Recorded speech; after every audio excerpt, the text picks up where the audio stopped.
Jake had made the decision to move his mother into our home without considering my opinion. He left all the preparations for the move to me. When he asked if my mom was all settled in, I replied, "Yes, she's settled. I've just sent all my stuff back to my parents' place." Jake's reaction showed his surprise. He clearly hadn't expected me to move back to my parents' home. After the initial shock, a cynical laugh escaped him, and he looked at me disdainfully. "What are you talking about, Ashley? You can't possibly live on your own." Little did Jake know about my determination and how much I've been earning lately. He assumed that spending all day in front of a screen meant I couldn't manage on my own. But he was wrong. I was resolved to prove him otherwise and demonstrate my independence. I wasn't about to ask for his help. My name is Ashley, and I'm 46 years old. Jake and I have been married for about 20 years with no children between us. My husband, an elite banker, has a penchant for fussing over details. Perhaps due to his profession or his personality, he still dotes on his 56-year-old mother. My mother-in-law lived alone in a house some distance from us. My father-in-law passed away 3 years ago, leaving Jake as her only child. She often urged Jake to give her a grandchild soon, but Jake didn't want children. Though he played the dutiful son in front of his mother, telling her he wanted children too, he privately admitted he found the idea of having children a hassle. At our age, having a child would be risky, so we eventually abandoned the idea. Besides, deep down, I realized I didn't want a child with Jake. My apprehension dated back to when I first met Jake's mother. She warned me, "Hey Ashley, I don't think you're a good match for Jake. The banker's wife should be more polished. This won't last long." She whispered this so Jake wouldn't hear, but in front of him, she would say things like, "As long as Jake is happy, that's all that matters." Dealing with two-faced people like her was exhausting, and her duplicity extended to the issue of us not having children. "I want to see my grandchild soon. When will you give me one?" Jake's mother asked. "I know, Mom. I'm sorry, but Ashley doesn't want any," Jake would say, shifting the blame onto me. His constant deflection grated on me, especially since he was the one who didn't want children in the first place. I couldn't help but wonder if his devotion to his mother was why he behaved this way, prioritizing her opinions over mine. He never stood up for me, his wife. "Why did he want children, Ashley?" she would ask, turning the blame on me. "It's because she thinks it's a hassle," Jake would say, leaving me looking cold-hearted. "Jake, why are you with her if she doesn't want children? You're so kind to put up with this." "Ashley, you should be grateful Jake supports you." His mother would chide me, while they both laughed at my expense. Their ridicule extended to my own mother as well. "Ashley is a terrible person, so her upbringing must have been just as bad," they would say, mocking my background. "Like mother, like daughter, right?" Jake's resemblance to his mother was evident, but I could hardly stand them speaking ill of my mom. I should have defended her, but my focus was on taking care of my father-in-law. My responsibilities took priority. He suffered from a rare disease that caused his muscles to stiffen gradually. He needed assistance with eating and using the bathroom, so I managed his care as best as I could. While I was there, I wasn't sure if my mother-in-law tended to him or if they relied on a caretaker. Given her nature, I suspected they had a caretaker coming by instead. I couldn't imagine my mother-in-law caring for my father-in-law on her own.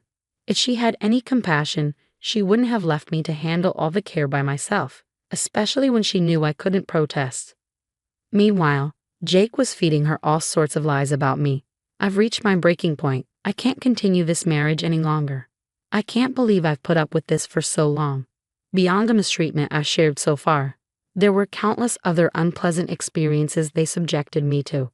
Even when my father-in-law passed away, my mother-in-law's reaction was disturbing. "Ah, it's finally over. We won't have to waste our money anymore, and I can finally relax," she said, showing no remorse. Those are not the words you'd expect from someone who'd spent years with her husband, especially since I was the one providing care for him. Her comments about money being wasted hinted that she may have hired a caretaker after all. This lack of empathy only reinforced my decision to distance myself from her and Jake. Recently, Jake spoke to me about his mother, mentioning that she's showing signs of dementia. When I asked him how serious it was, he said she was starting to forget things more frequently. It seemed she might be in the early stages of dementia. I suggested that it might be better for my mother-in-law to move into a nursing home where she could receive professional care. but Jake dismissed my idea with annoyance. "Don't you have any empathy? You live here, so you can take care of her," he declared. I couldn't believe he was being so dismissive. I had my own responsibilities, and taking care of his mother wasn't something I wanted to do, especially after all she put me through. He labeled me as unpleasant and reiterated that his mother would live with us, leaving no room for objections. It was clear he had no intention of listening to my perspective, so I had to adapt to the situation. I simply said, "Understood," and started preparing for my mother-in-law's move. I made several trips between her house and ours in my small car, each journey taking an hour one way. It was exhausting and expensive, as I was covering the cost of gas myself. Though I could have asked a friend for help, I worried Jake's pride would lead him to anger if he found out. I figured he'd be embarrassed if others knew he was making me handle all the preparations for his mother's move. So I decided against asking for assistance.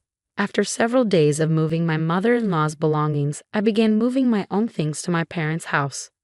When my parents asked what happened, I gave them a brief explanation. They comforted me, saying I had been through a lot and had done well. Their encouragement gave me the strength to move forward. Summoning up the courage, I returned to our house to tie up loose ends. My parents insisted I didn't have to go back, but I couldn't bear leaving things unfinished. With a smile, I left my parents' house and headed home. However, upon arriving, Jake's fury greeted me. "Where have you been?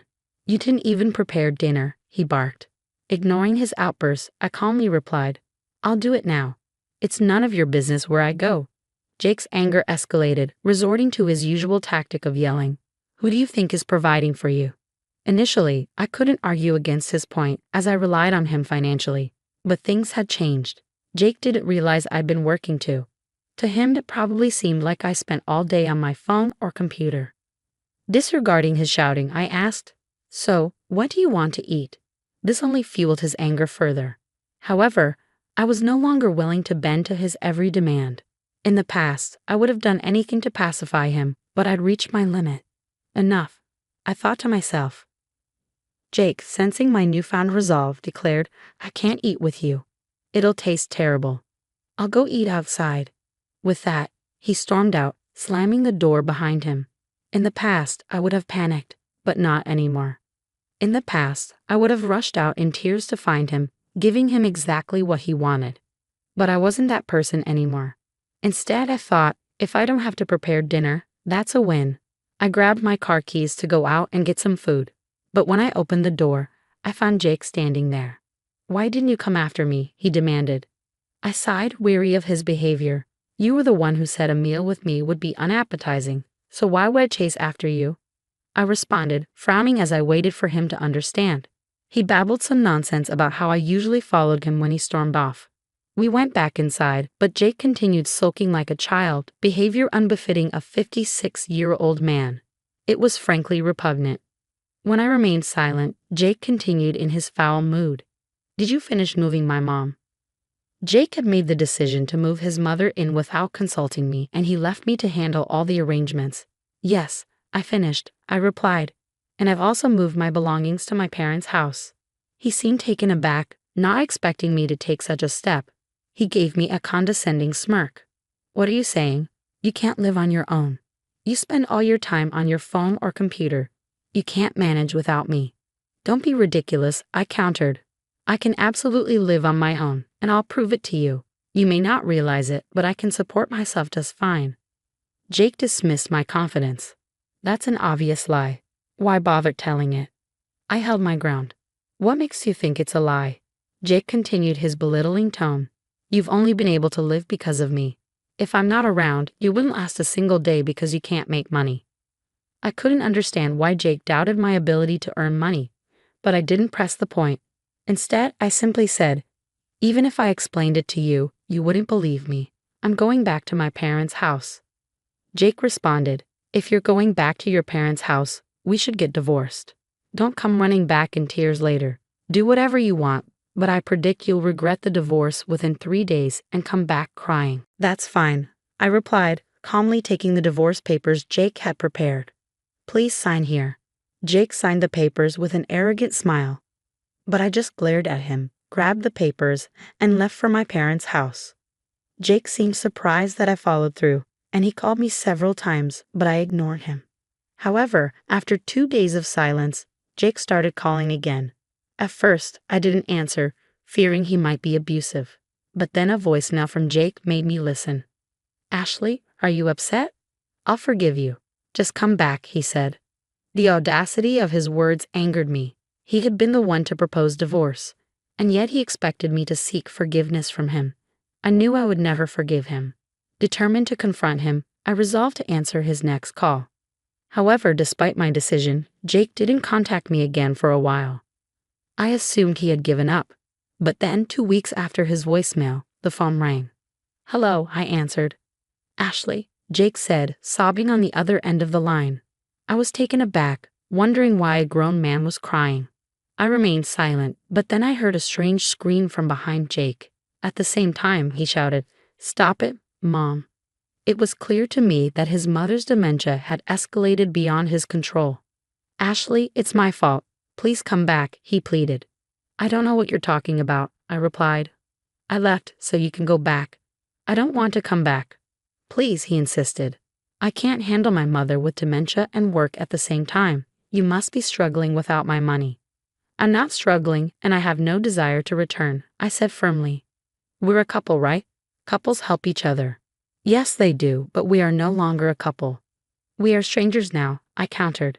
Jake protested, "I'm in so much trouble." "But when I was suffering, you didn't help me. You and your mother just laughed at me." "Okay, fine, I'll pay you." "How much do you want to look after my mom?" "I'll pay. You'll come, right?" "Do you really think you can buy my help?" I retorted. "Besides, I earn more than you now, Jake." "What?" he asked, shocked. I had never told him because Jake was the type to disapprove of me working. When I had mentioned wanting a part-time job, he had erupted in anger. "Women should only do housework at home. It's shameful to work outside. It makes me look like I don't earn enough." Because of Jake's pride, I had to work in secret. I worked hard to earn money in ways Jake wouldn't discover. "What job were you doing behind my back?" he asked. "Stock trading," I replied. "A friend taught me how to do it, and I've been successful. Now I'm a professional trader, so you don't have to worry. I can support myself." "Please come back," he pleaded. "Why don't you take care of your beloved mother yourself? You're the one who suggested the divorce." "You actually filed the divorce papers," he said, sounding surprised. "Of course I did. I went to file them right away," I said. "If you have anything to say, please do it through a lawyer."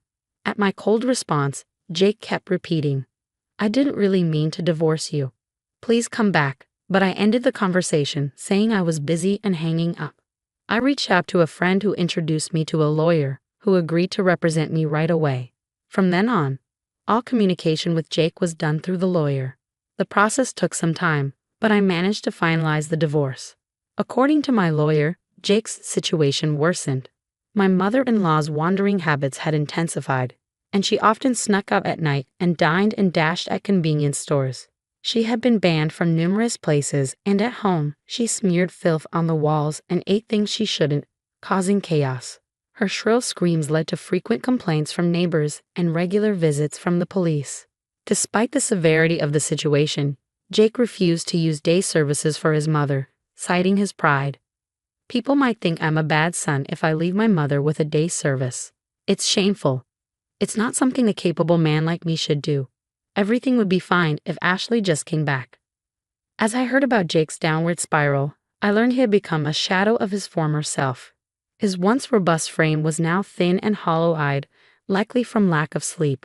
His ghost-like appearance had become the subject of neighborhood gossip.